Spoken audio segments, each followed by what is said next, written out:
एक गांव में भूला नाम का एक सादा सा गडरिया रहता था। वो रोज सुबह अपनी भीड़ें चराकर जंगल ले जाता, बांसुरी बजाता और परिंदों से बातें करता।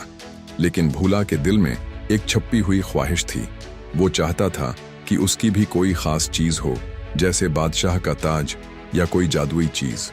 एक दिन जब वो जंगल में बैठा हुआ था, अचानक एक नन्ही चमकती हुई चिड़िया उसके सामने आकर बैठ गई।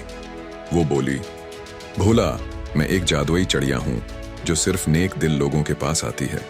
तुम एक ख्वाहिश मांगो, मैं पूरी करूंगी।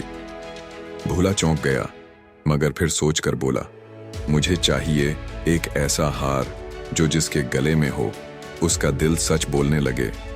चिड़िया हंस पड़ी, बहुत अनोखा इंतखाब है, लेकिन ठीक है, ये लो, ये हार तुम्हारा हुआ।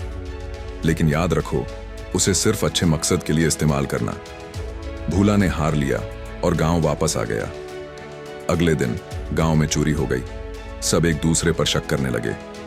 भूला ने मौके देखा और गांव के सब लोगों को एक जगह इकट्ठा किया। यह हार जो सच बोलने पर मजबूर करता है, हर शख्स के गले में पहना जाएगा। तब हमें चोर का पता चल जाएगा। सब राजी हो गए और जैसे ही हार एक अमीर जमींदार के गले में गया, वो चीख पड़ा, मैंने ही चोरी की थी, मैं दौलत का लालची हूं। सब हैरान रह गए।